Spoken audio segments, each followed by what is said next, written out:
ស្នាកើតនៅត្រាវិញ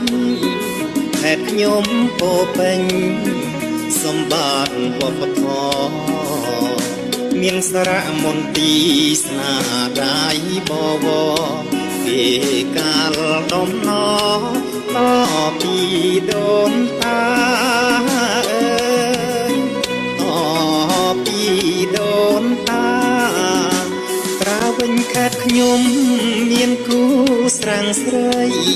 រុក្ខជាតិខៀវខ្ចីវិញចេញផ្លែផ្កាជូកស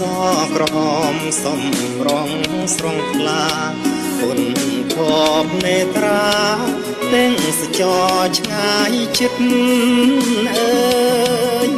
ទាំងសចរឆ្ងាយចិត្តសាលាបាលី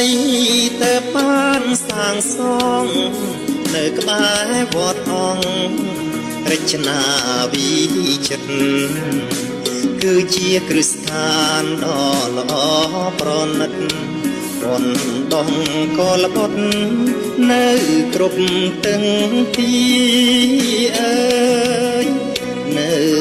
គ្រប់ទាំងទីត្រាវិញខេត្តខ្ញុំមានវត្តច្រើន